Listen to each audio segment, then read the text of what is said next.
Esta empresa no se hace responsable por los comentarios, conceptos y opiniones emitidos por sus conductores, productores e invitados.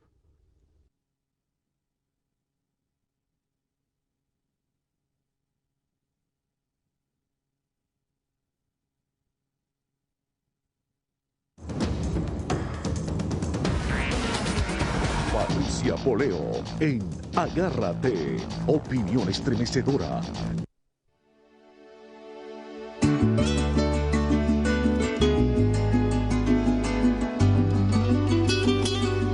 Por nuestros hijos, mi Venezuela.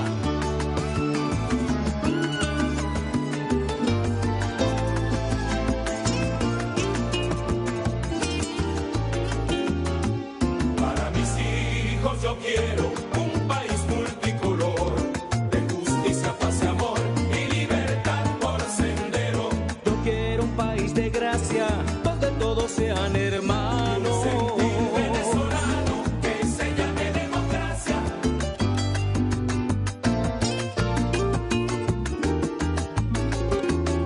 Para mis hijos no espero ni violencia ni temor, ni una noche de dolor que frustre lo que yo quiero.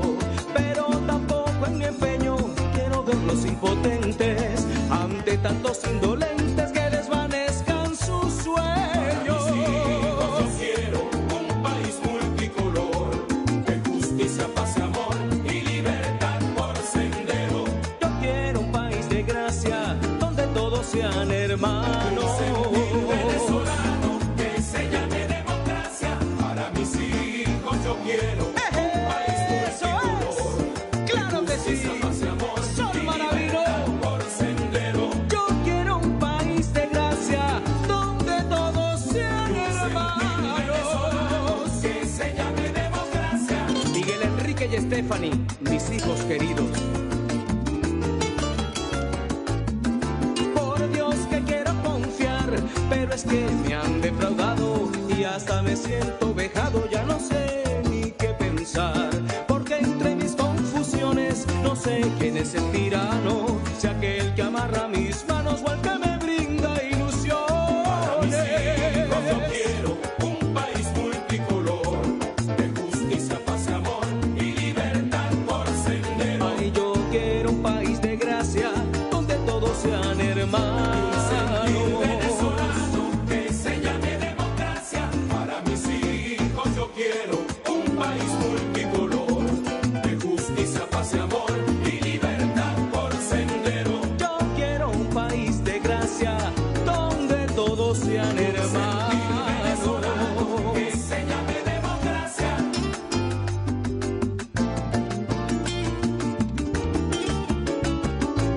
Quiero un país de igualdad, sin presiones ni barbarie, y sobre todo que nadie mancille su honestidad. Por eso es hora, señores, de la mejor reflexión para impulsar la nación y sepultar los Para mis hijos yo quiero rencores. un país multicolor, de justicia, paz y amor y libertad por sendero. Yo quiero un país de gracia donde todos sean hermanos. Sentir venezolano que se llame democracia. Para mis hijos yo quiero un país multicolor, de justicia, paz y amor y libertad por sendero. Yo quiero un país de gracia donde todos sean hermanos. Que se llame democracia. Por una Venezuela unida. Buenas noches, bienvenidos a Agárrate. Ahí pudieron ustedes ver el video y escuchar la gaita para mis hijos de la agrupación Sol Maravino. Bueno, vamos a comenzar con varios temas que tenemos de distinto tenor, porque hoy vamos a tener un programa bien interesante. El tema de la confrontación de Venezuela con Colombia, pues está ahí vigente. Hoy va a ser Día de Militares porque vamos a tener aquí a un coronel de Ecuador, que fue jefe de inteligencia en Ecuador. También vamos a tener un general de Venezuela para tocar este tema de esta confrontación ya bélica militar militar que se está presentando entre Colombia y Venezuela. Vamos a hablar un poco de la visita del Papa a los Estados Unidos. No podemos dejar ese tema por fuera. Vamos a ver un reportaje de La Voz de América sobre cómo se están preparando los fieles y los seguidores de la Iglesia Católica para recibir al Papa Francisco. Vamos a verlo. Cuando el Papa Francisco llegue a Estados Unidos ofrecerá 18 discursos y solo 4 en inglés, el resto en nuestro idioma, el español. Para Norma Montenegro, subdirectora de comunicaciones de la Conferencia de Obispos Católicos de Estados Unidos, esto se debe a que su santidad quiere hablar en su propio idioma. El Papa Francisco, él quiere hablar en español. Yo creo que es su primera lengua, es obviamente el idioma en el que él se siente más cómodo, y también eso habrá la gran conexión, ¿no?, con toda nuestra gente hispana. Según la Oficina del Vaticano, el pontífice ha trabajado en su inglés, pero le resulta más fácil expresarse en español. Más allá de su preferencia lingüística, el Papa tiene, como dijo a La Voz de América Montenegro, un alto porcentaje de seguidores hispanoparlantes. En la Iglesia Católica, el 40% de los católicos, alrededor del 40%, son hispanos. Entonces, yo creo que esto va a ser algo muy, muy emotivo. Yo creo que va a haber mucha emoción de nuestra gente. Nuestra gente va a responder con mucho cariño cuando el Papa Francisco esté aquí y esté hablándonos en nuestro idioma. No obstante, el Papa Francisco, de origen argentino, pronunciará un discurso en inglés en la Casa Blanca y el Congreso, además de 2 saludos a personal de la ONU y voluntarios en Filadelfia. Que Dios los bendiga. Gesell Tobías, Voz de América, Washington. Bien, bueno, tuve que quitarme el collar, lamentablemente, porque pega con el micrófono. Eso se lo digo a Jackie Rosenthal, que es la que nos provee todos los accesorios. Y vamos a ver, las autoridades comenzaron a revelar, las autoridades en los Estados Unidos, los detalles del frustrado atentado que comprometía la seguridad del Papa Francisco. Vamos a verlo, también de La Voz de América. La información que reveló la cadena de noticias ABC sobre el atentado frustrado contra el Papa Francisco evidenció que los temores de las agencias de seguridad estadounidenses no son infundados. Un adolescente de 15 años fue arrestado por planear un ataque contra dignatarios, entre ellos el sumo pontífice. Según el FBI, el joven fue inspirado por Estado Islámico y buscaba usar varias armas de fuego y múltiples explosivos. El presidente del Comité de Seguridad Nacional de la Cámara de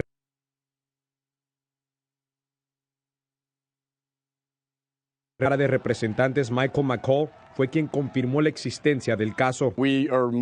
Estamos monitoreando muy de cerca amenazas contra el Papa, su llegada a Estados Unidos. Hemos frustrado un caso en particular. No en vano, aquí en Washington las autoridades y el servicio secreto llevan meses preparándose. Varias de las principales arterias viales estarán cerradas. En Nueva York, las fuerzas de seguridad realizaron simulacros a la detonación de bombas, acciones de un pistolero o un apagón. Otro reto para la policía será la tendencia del Papa de caminar y saludar a la audiencia. Si pudiésemos, lo mantendríamos dentro de una burbuja, pero este Papa ha dejado claro mientras ha viajado por el mundo que él no hace eso. Trataremos, tanto como sea posible, de encontrar un punto común sobre este asunto. En Filadelfia, Francisco celebrará una misa con la presencia de más de 1 millón de personas. Filadelfia es el lugar donde habrá más personas. Es el lugar más a Siria en la desesperanza y el dolor.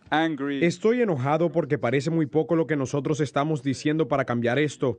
Uno de los ejemplos más avergonzantes es Siria, donde a pesar de las investigaciones por las horrendas violaciones de derechos humanos, de las discusiones, tenemos que seguir deplorando la falta de acción por parte de la comunidad internacional. El comisionado ha catalogado la situación en Siria como una pesadilla que ha llevado al éxodo masivo de personas, quienes arriesgan sus vidas diariamente tratando de escapar. La casa de mi amigo Mahmoud fue quemada. Él me vio cuando tuvimos que dejar Hussein-Ye. Él me dijo, posiblemente no te vuelva a ver. El comisionado denunció la violación sistemática de derechos civiles y políticos para los ciudadanos, quienes están atrapados, como él mismo lo describió, en medio de grupos extremistas y gobiernos tiranos. Todos sabemos que Siria ha violado el uso de armas químicas, la prohibición contra la tortura. todas las reglas establecidas para proteger a la población civil e inclusive todos los principios de derechos humanos. Este tipo de intensa violencia sin descanso pone en entredicho nuestro sentido de comunidad, así como la paz y la seguridad del mundo. Según el alto comisionado, es fundamental que las conversaciones que su comité tiene se conviertan en acciones concretas. Celia Mendoza, Voz de América, Nueva York. Bien, y la reina del pop Madonna se acordó de Venezuela, la tuvo presente en su concierto en Washington, D.C. Ahí no solamente colocó como backing una inmensa, gigante bandera de Venezuela, sino que además se pronunció en contra de lo que está ocurriendo en nuestro país. Vamos a verlo.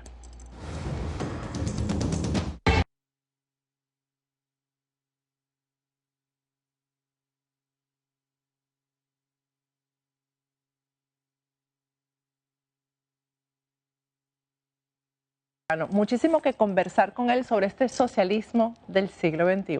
Ya regresamos.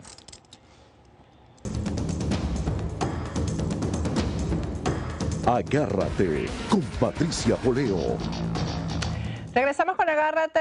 Hoy estamos un poco disparatados aquí. Mercurio entra en retrogrado el 17. Yo no sé si es que ya se está acercando y está dando ya sus primeros coletazos. Tenemos aquí en el estudio al coronel Mario Pazmiño Silva. Gracias por estar aquí. Fue el director de inteligencia del ejército ecuatoriano. ¿En qué época de la historia de Ecuador?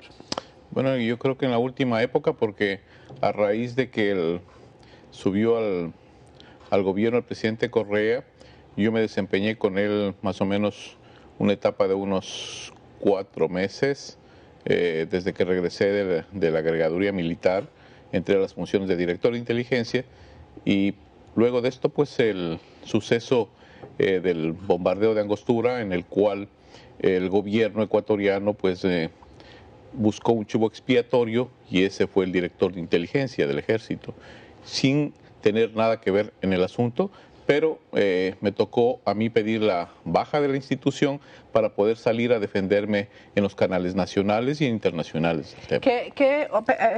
Usted le tocó ver, me imagino, ya el cambio del sistema en Ecuador, ¿no? Sobre todo dentro de las filas de la Fuerza Armada, que yo creo que es fundamental para estos socialistas del siglo XXI, ¿no? Minar las bases de la dignidad y de los principios de la Fuerza Armada. ¿Usted le tocó ver eso?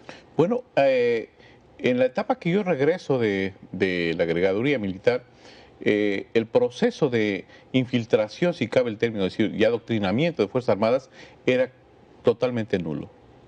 ¿Por qué digo esto? Porque hay una gran diferencia en lo que es el ejército ecuatoriano y algunos otros ejércitos donde este socialismo del siglo XXI se ha enquistado dentro de esos estados.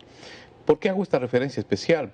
Porque el ejército ecuatoriano tiene una altísima representación y apoyo social, lo que no tienen otros ejércitos en la región. El ejército ecuatoriano es considerado uno de los baluartes del pueblo como tal, y es una referencia histórica de ese pueblo. Entonces, ese ejército... ¿Y se ha conservado así? Hasta el momento sí.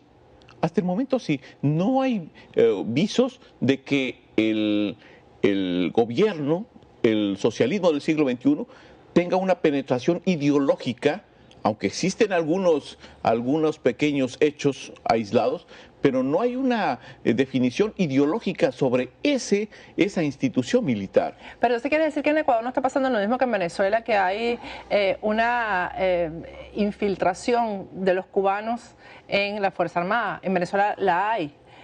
Por eso le decía que hay que diferenciar lo que es, por ejemplo, el ejército venezolano, que tengo más o menos información sobre lo que estoy diciéndole. Claro. Hay una infiltración fuerte, no solo venezolana, de cubana, sobre la injerencia y las decisiones que toman las mismas autoridades del ejército venezolano. Entonces, absolutamente, aquí, está absolutamente minado de cubanos, y los cubanos son los que deciden. Completamente. Tenemos testimonios de oficiales que dicen que, bueno, las órdenes las reciben permanentemente de los cubanos. Y ahí también hay otra cosa que es diferente con el ejército ecuatoriano. Me refiero, por ejemplo, allá a las famosas milicias o los círculos bolivarianos, que son una estructura paralela, paramilitar, de fuerza con relación al mismo ejército bolivariano venezolano, en donde ya no vemos nosotros que existe un liderazgo Y el poder de las armas, ¿quién tiene aquí? ¿Tiene el ejército venezolano o tiene las milicias bolivarianas? O la delincuencia común. ¿no? O la delincuencia común. Correcto, completamente de acuerdo. O sea, hay tres. Acá el poder, digamos así, del armamento y de las armas lo tiene el ejército. No, hasta el momento no hay una infiltración ideológica, aunque tratan por diferentes mecanismos y algunos funcionarios de mandar ciertos mensajes de carácter ideológico a las Fuerzas Armadas ecuatorianas. Pero hasta el momento las Fuerzas Armadas ecuatorianas les han dicho, señores, no. Nosotros estamos casados con el pueblo ecuatoriano, con el proceso democrático. Nosotros no estamos casados con ningún presidente, no estamos casados con ningún proceso revolucionario, ni con ningún partido político. ¿Quiere decir entonces que ahí no hay ningún oficial que se pare y diga patria, socialismo, muerte, ni nada de estas cosas? Ha habido. Por eso le digo casos muy excepcionales. Hubo dos casos claros. El uno en el Palacio de Gobierno, y me refiero a un teniente coronel Montenegro, que es más bien dicho, jefe de seguridad del presidente, que en su ascenso él pronunció un discurso con un tinte político. Y eso causó una reacción inmediata, no solo de los mandos institucionales, sino también de los militares en servicio pasivo y de las bases que dijeron, no señor. ¿Usted llama en servicio pasivo a los que están de retiro? Sí, sí. Que están en situación de retiro. ¿Usted está en situación de retiro o usted pidió la baja? Para nosotros eso es distinto, ¿o para ustedes es lo mismo? Para nosotros es lo mismo. El momento que un oficial del ejército ecuatoriano entre en disponibilidad, o sea, él se acoja a sus años de servicio o pida voluntariamente la baja, es un oficial en servicio pasivo. O sea, ya deja de usar uniforme y pasa a engrosar las fuerzas, digamos, de apoyo que necesita el ejército en este caso. Entonces eso quiere decir que Rafael Correa no ha violado la Constitución, porque o es que no se prevé en la Constitución ecuatoriana que el ejército tiene que intervenir cuando se viole la Constitución, o sea, es que es como el policía de la Constitución, no, eso no está previsto. Hay ciertas cuestiones en la Constitución que se están realizando ciertas enmiendas y el gobierno quiere cambiar algunas de estas enmiendas o quiere hacer algunas enmiendas constitucionales para permitir el empleo de la fuerza militar en acciones de control del orden público que llamamos nosotros, o sea, colocar la fuerza para controlar manifestaciones, que es una misión específica de la Policía Nacional. Sin embargo de ello, estoy claramente consciente y lo he dicho públicamente y lo repito en este medio de comunicación, que el soldado ecuatoriano no tiene la misma concepción del soldado venezolano. En cual eso me da hasta vergüenza, ¿sabes? El soldado venezolano se para y dispara contra su pueblo. El soldado ecuatoriano jamás va a levantar sus armas o peor aún, disparar contra su pueblo. Eso no lo va a hacer nunca. Quiere decir entonces, ahí me voy a saltar un poquito a la otra parte de la entrevista porque vamos a hablar de este libro en el que ha participado el coronel que se llama Análisis de las repercusiones del socialismo del siglo XXI en la región. Lamentablemente lo acabo de recibir, pero ya lo empecé a subrayar, ya estoy haciendo mi tarea y me lo tiene que firmar antes de irse. No se preocupe. Y ya tengo algunas notas hechas aquí, pero en este momento se están efectuando en Ecuador protestas y protestas con muchísima frecuencia y sí hemos visto, porque lo hemos transmitido aquí, que ha habido algunas agresiones contra los manifestantes, pero también me imagino que son casos puntuales, ¿no? O aislados. Sí, son casos en los cuales, por ejemplo, es la Policía Nacional, me dice usted, no es el Ejército. Nacional, hasta el momento es la intervención de la Policía Nacional. La fuerza pública, perdón, la fuerza militar sí ha salido en algunas ciudades, pero específicamente al control de servicios estratégicos, que esa es la misión que se le asigna dentro de un plan de defensa interna cuando hay grave alteración pública. Y lo que hemos visto nosotros son enfrentamientos entre la sociedad, la gente que ha protestado, y hay que decirlo públicamente, es gente que se ha levantado con un criterio de decir basta al gobierno, hay que rectificar, no estamos de acuerdo con las imposiciones, no estamos de acuerdo con este exceso de impuestos, no estamos de acuerdo con violación de nuestros derechos y nuestras libertades. Entonces, eso es lo que le cansa al pueblo.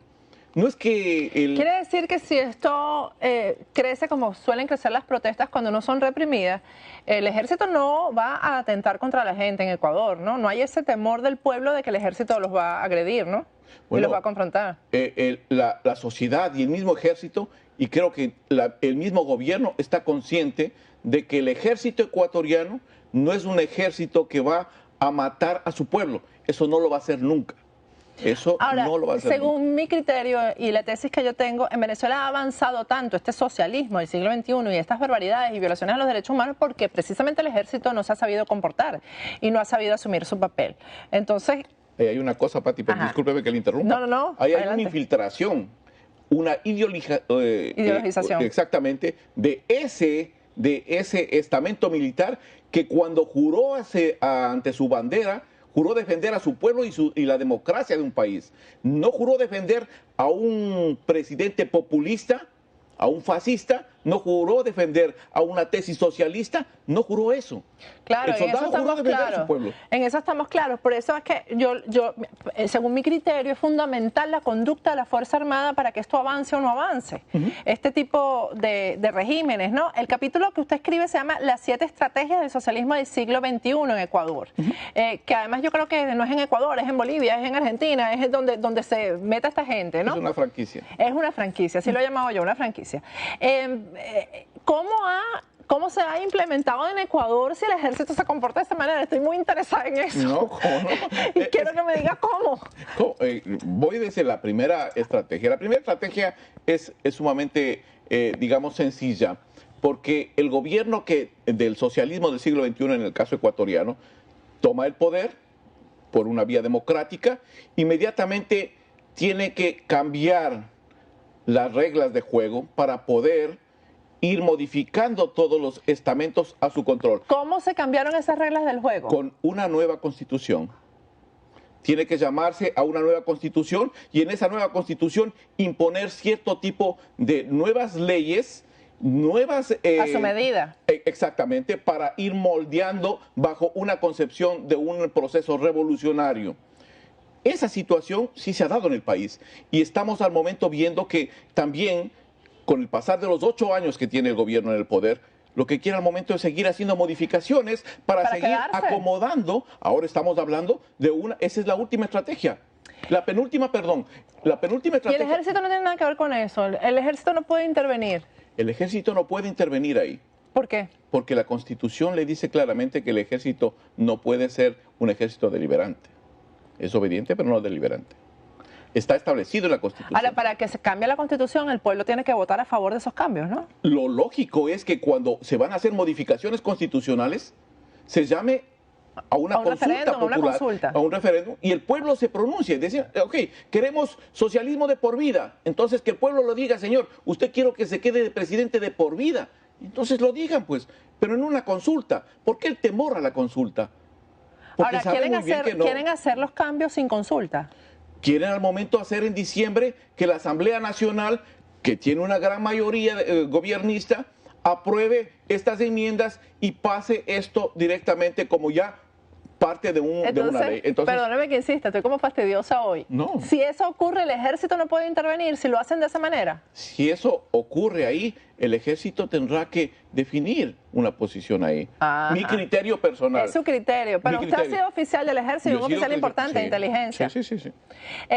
Cuando usted era oficial de inteligencia, ¿no vio que este socialismo del siglo XXI se estaba metiendo en Ecuador? No es que no vi que el socialismo se estaba metiendo. Venía desde mucho tiempo atrás. Claro. Este socialismo ya comenzó a caminar desde el año 90. Y vamos a hablar al regreso del programa. ¿Por qué? Porque usted lo dice muy claro aquí. ¿Cómo comienza esto y cómo, de qué se valen estos tipos para entrar en nuestros países? Ya regresamos con esta interesante conversación con el coronel Pazmiño. Ya volvemos.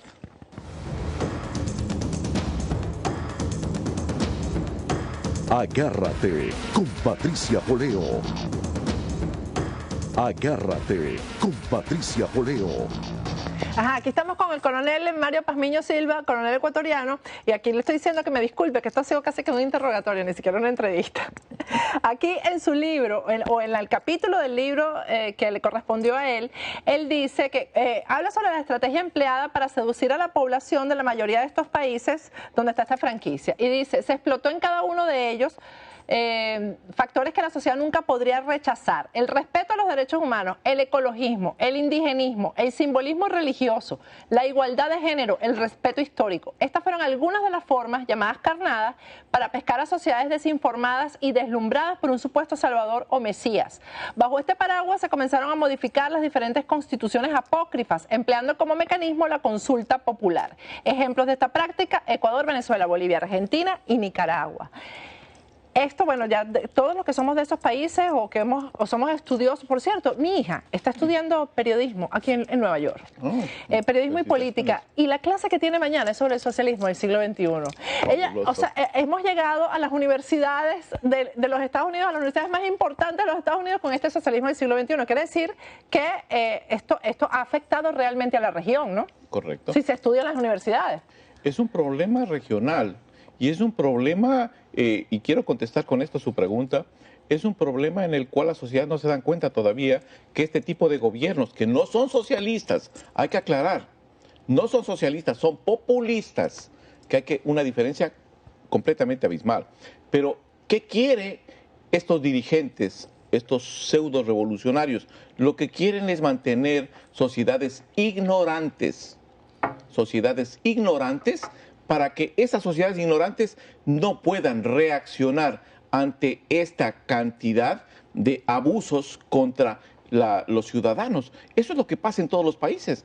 En todos los países de la región donde ha llegado este cáncer llamado socialismo del siglo XXI, vemos estas consecuencias. Pero todas estas cosas que ellos han alegado, todas las han profundizado, todos estos errores y todas las violaciones a los derechos humanos, las prácticas contra el indigenismo, todo eso lo han profundizado, han ido en contra de su propio discurso. Recuerde lo que dice esa parte del libro: son carnadas para pescar a las sociedades, porque a ninguna persona de ninguna sociedad que alguien le dice: señores, yo voy a respetar los derechos humanos.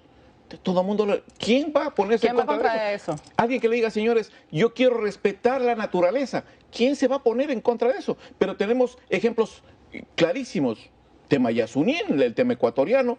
En Bolivia, la explotación de minas que hay allá. En Venezuela, la explotación petrolera, que es devastadora. Lo mismo en Ecuador.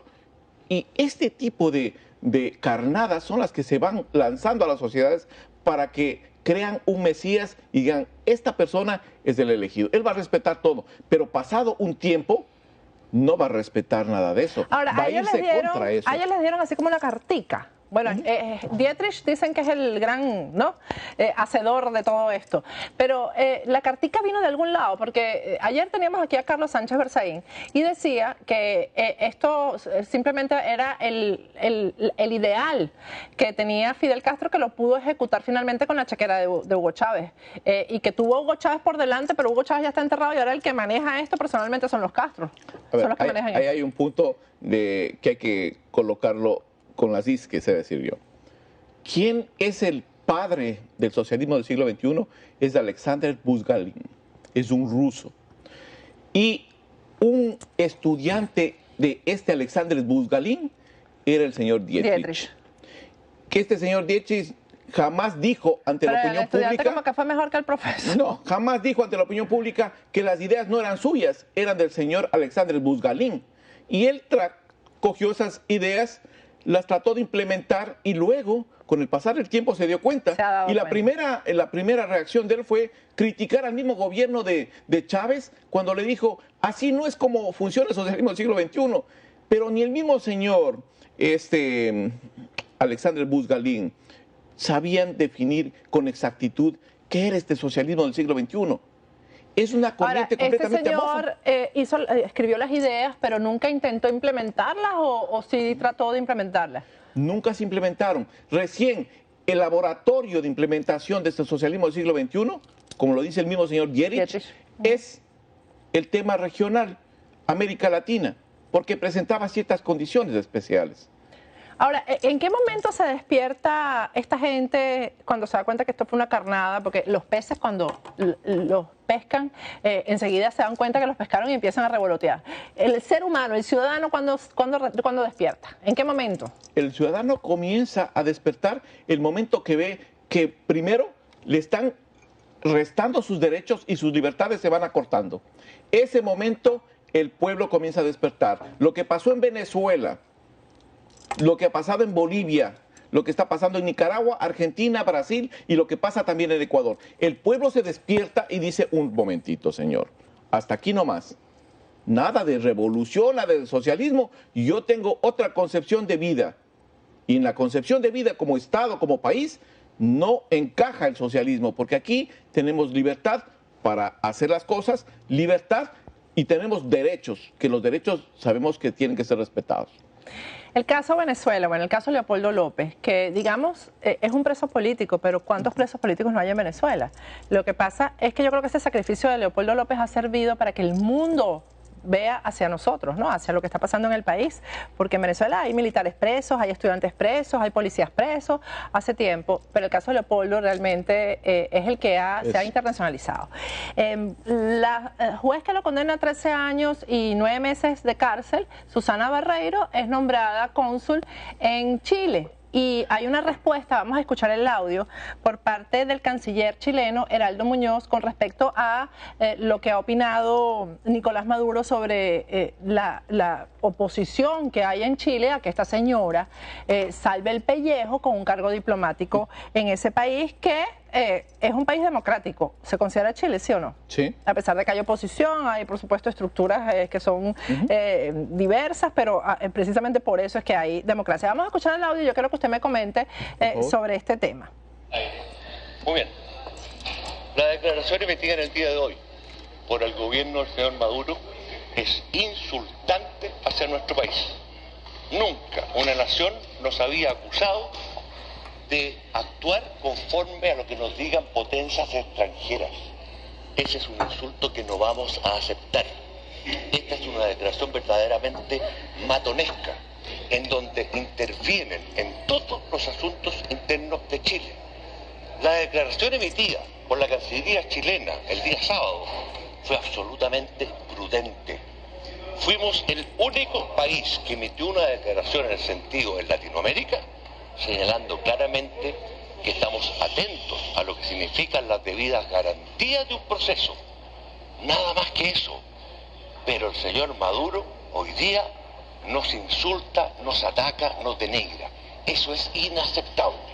Y en consecuencia, nosotros queremos que esta acción sea clara con respecto a la respuesta que tiene que dar nuestro país. No lo vamos a aceptar. Y una de las formas contundentes y claras de expresarle nuestro rechazo a esta declaración de Maduro es llamando a informar a nuestro embajador en Venezuela. Creo que esa es la actitud digna que nosotros tenemos que tomar como país y por lo tanto yo espero que esto sea evaluado de forma rápida por el gobierno. Reitero, es una declaración insultante y no la vamos a aceptar.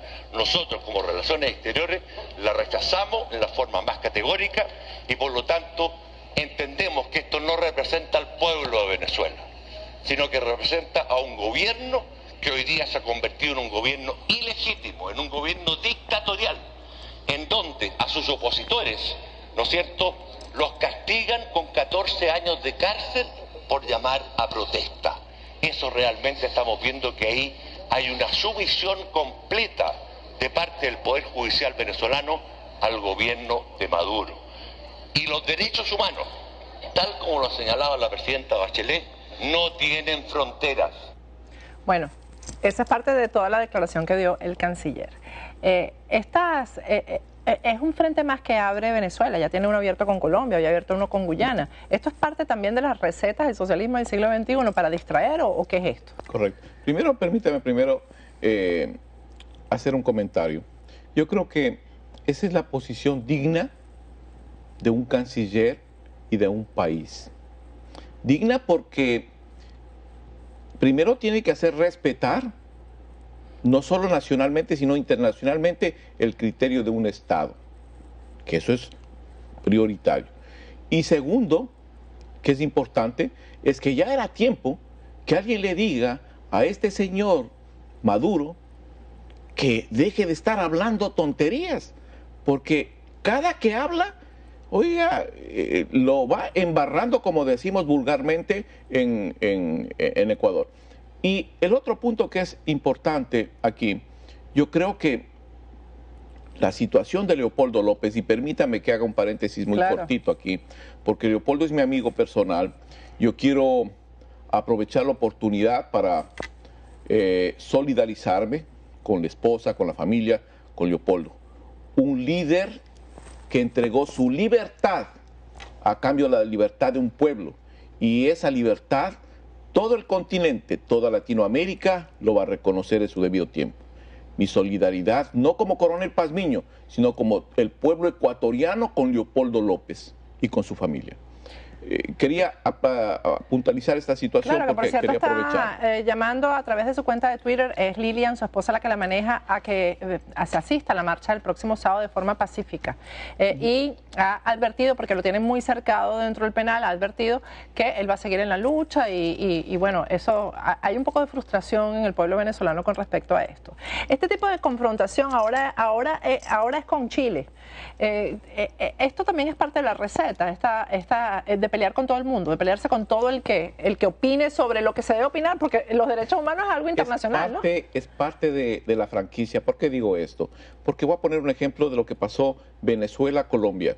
Primero, cuando se dio el incidente en la frontera, nadie le dijo, y solo algunas autoridades venezolanas salieron a decir que era una confrontación de gente que estaba contrabandistas, de contrabando, que no habían paramilitares. Después trataron de adornarle el episodio y salieron ya organizaciones paramilitares, sin saber definir lo que es paramilitarismo y lo que es una situación de contrabando. Pero estas acciones tienen que darse para ir cambiando la atención de esa sociedad hacia otros escenarios. Si yo levanto un problema en la frontera a pocos meses de unas elecciones que están por darse en Venezuela, entonces, y pongo además de eso un estado de excepción, cualquier momento se me ocurre, entre paréntesis, yo como señor Maduro, y digo, señores, ¿saben qué? Ahí hasta que se normalice el asunto, se paraliza. Y recordemos que esa zona de ahí es una zona de la oposición muy reconocida en todo Venezuela. Lo mismo pasa en los otros países. Siempre tratan de orientar la atención de la población, de la sociedad, hacia otros sucesos con la finalidad de desviar esa atención y seguirse acomodando en el poder. Bueno, coronel, muchísimas gracias. No, gracias a usted. Ojalá que se repita este programa, pero ahora sí voy a leer el libro y mire, y me lo firma antes de irse. Oye, no, aquí tiene. Gracias. Para que me lo firme. Gracias por haber estado aquí en el programa. Además, Ecuador es uno de los temas que prevalece aquí en Agárrate. Vamos a ir a un corte y al regreso vamos a conversar con otro militar. Además, vamos a comentar un poquito con este militar venezolano retirado, con Raúl Salazar, algunas de las consideraciones que el coronel Pazmiño ha hecho aquí sobre el ejército venezolano. Raúl Salazar es del componente ejército en Venezuela. Ya volvemos.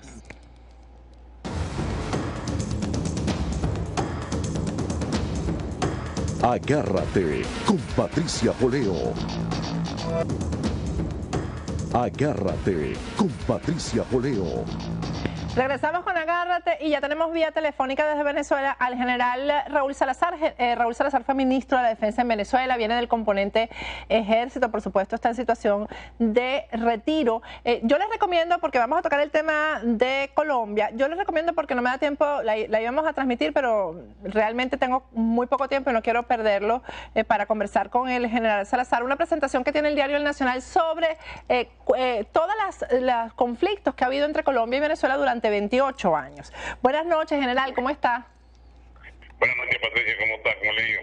Bien, bueno, mire, mi general, primero le quiero preguntar, porque aquí estuvo hace unos minutos el coronel Mario Pazmiño Silva, que es coronel, fue jefe de inteligencia en Ecuador, y él decía que en Ecuador el ejército no se había politizado y no había sido infiltrado por los cubanos, pero que en Venezuela sí, bueno, es obvio que en Venezuela sí. ¿Qué pasó? ¿Qué falló en el ejército venezolano que no ha fallado en el ejército de Ecuador?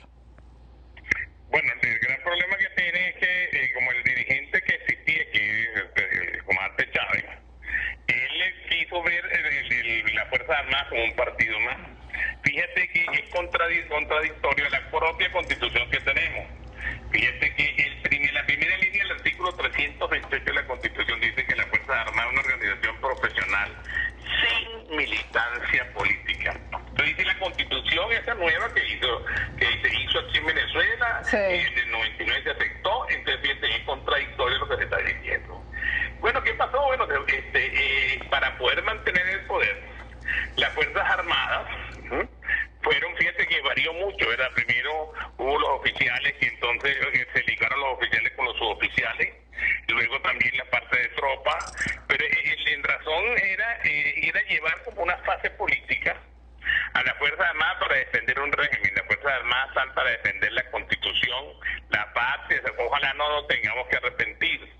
Pues las Fuerzas Armadas tienen que volver en cualquier momento a buscar el camino que les corresponde, que se establece en la Constitución, que es el camino que dice la norma. Yo cuando veo un oficial que va a un desfile y dice chavista, socialista, yo, bueno, ¿qué es eso? Porque la Constitución lo prohíbe. Entonces viene en una parte como un brazo armado del cuerpo político, porque ellos, como tienen tantos problemas, tratan de involucrar o involucran las Fuerzas Armadas en la toma de decisiones políticas para mantener la presión del poder para el ejercicio del mandato constitucional que le da la República a través del voto. Mire, general, es lo grave. Bueno, que cómo nos ha costado eso, ¿no? Mire, aquí hay ahora una nueva confrontación de Venezuela con Colombia, pero es Colombia la que está denunciando que se está violando su espacio aéreo. Dicen que ya se ha violado por tercera vez. Esta vez fue por el departamento del Bichada, que es el que colinda con el Amazonas en Venezuela. Ahí he estado yo en el Bichada, en Colombia. Dicen que son aviones militares los que están sobrevolando el espacio aéreo colombiano. ¿Esto llegará a algo o es un issue más, digamos, como una especie de un temita más para esta campaña que no solamente viene del lado de Venezuela, sino que Santos también está en campaña, ¿no?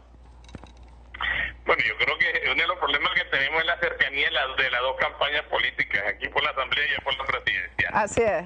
Entonces cada quien trata de imponer o manifestar cosas de elevar el patriotismo para buscar votos.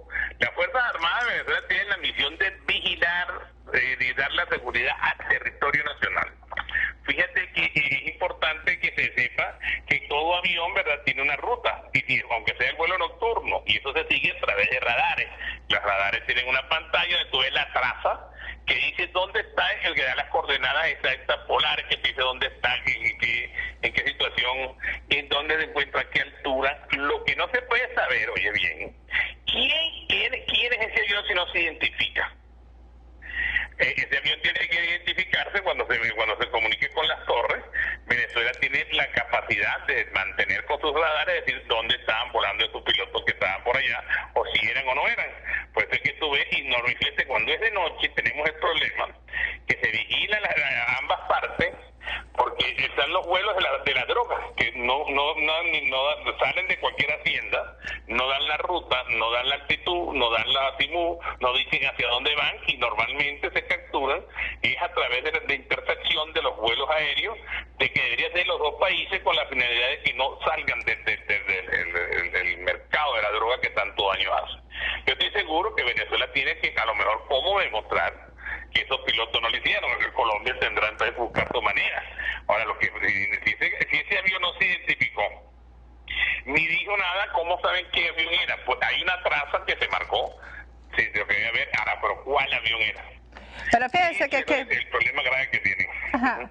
Fíjense que la Fuerza Aérea Colombiana está dando detalles de cómo fue la incursión, ¿no? Porque dice que ingresó 10 kilómetros una de las aeronaves y después realizó un viraje con rumbo 350 grados para salir del espacio nacional. Después continuó su vuelo hacia el área del estado Apure en Venezuela y se perdió contacto con ellos a las 22:39, que son las 10:39 de la noche, hora de Colombia. O sea que tienen como el seguimiento específico de para dónde fue el avión. Claro, pero fíjate bien, te pueden decir dónde agarró, para dónde entró, cómo salió, hacia dónde fue y a dónde llegó, porque el radar lo capta. Ahora, ¿cuál avión es? Ese es el problema que tenemos. Ahora, si la Fuerza Aérea Colombiana está vigilante, ha debido despegar los aviones de ellos de seguridad que deben de tenerlo a lo largo del territorio de las bases con la finalidad de interceptar este avión que desconocido penetró dentro del territorio colombiano. Bueno, la canciller venezolana dice que esto es un invento, ¿no? ¿Y qué se supone que debería pasar así como usted está diciendo? Si ingresa, porque además se supone que hay acuerdos de que si hay condiciones meteorológicas malas, que si hay... pueden ingresar porque además sin un aterrizaje forzoso, etcétera, ¿no? Pero dice que no se trató de nada de esto. Bueno, ellos manifiestan eso. Venezuela tiene como contradecir. El ministro de la Defensa salió hablando de que no hay ningún vuelo que estuvo hacia allá, que no fue de las Fuerzas Armadas. Y entonces, bueno, ellos tienen que, eso sí, Venezuela está patrullando su parte, Colombia debe patrullar. Lo interesante es que, mira, lo que estamos en un momento político, que es bastante difícil, y cada quien trata de sacarle ventaja, ¿no? Que lo que debería ocurrir de verdaderamente es una reunión de los dos presidentes, sentarse a buscar una solución al problema y no problemas a las soluciones. Con el fin, a lo mejor yo visualizo que debería ser una zona especial económica que se establezca entre los dos países, entre Cúcuta y San Antonio, donde se desarrollen y tengan unos precios especiales y se manejen con mayor criterio, y no que haya ventaja hacia uno y ventaja hacia otro, con la finalidad de desarrollar a la propia frontera que tenemos, que es hasta reprimida. Porque Venezuela, con el problema de no reconocer el problema de moneda que tiene, le está ocurriendo eso. Ese es el problema, que no tenemos un verdadero valor de la moneda. Entonces la ventaja es para el país, que está fuerte en la moneda, de comprarnos y vender, y el bachequeo que existe, y principalmente con la gasolina, que eso es oro allá en Colombia, que es lo que vale un litro, y aquí vale menos de 2 centavos de dólar un litro. Imagínese eso. Ahora, ¿usted considera que no es un momento militar grave entre Colombia y Venezuela? Ya ha habido confrontaciones más graves que esta, ¿no? Claro. Imagínese la vez que metieron el Calda, que metió el Calda en el Golfo. Exactamente. Fue un problema de casi guerra, de ir a un conflicto. Como dije yo, Londoño se equivocó, porque el problema no fue meter el Calda, fue sacar el Calda. Sí. Porque cuando tú lo sacas, la gente está reconociendo que está medio errado. Bueno, pero ahí se reconoció, por cierto, una acción rápida del presidente Jaime Lucinchi, ¿no? Que en paz descanse. Hubo un despliegue de un plan que decía X nombre, donde se desplegó todas las Fuerzas Armadas venezolanas a lo largo y ancho de la frontera. Mire, y en un minutico, ¿cómo ve usted el país? Bueno, el país yo siempre lo veo con el mejor amor que puedo tenerle a donde uno nace. De todas maneras, yo creo que debería haber enrumbarlo nuevamente en la parte económica, ya que el precio petrolero se ha caído y vivimos como solamente el petróleo, cuando debemos diversificar el petróleo, haberlo sembrado y no mantenernos siempre viviendo de importaciones, porque a veces, como digo yo, no hay que medir los países por la cantidad de barcos que lleguen a descargar mercancías que importan, sino la cantidad de barcos que salen para exportar las mercancías. Venezuela es dependiente en el punto de vista económico del desarrollo del agro, de miles de material que se requiere, que hemos debido ir diversificando con el propio petróleo, sembrarlo y crecer. Porque mientras estemos así, tenemos debilidades desde el punto de vista económico que pueden influir en la capacidad de reacción del país. Bueno, muchísimas gracias, general. Gracias por habernos atendido. Siempre a tu orden. Bueno, siempre a tu orden. Saludos. Bueno, ustedes lo escucharon, el general Raúl Salazar fue ministro de la Defensa hasta el 11 de abril del año 2002, que estaba de agregado militar en España. Yo me despido hasta mañana, les recuerdo el cuidado hasta mañana. Este programa...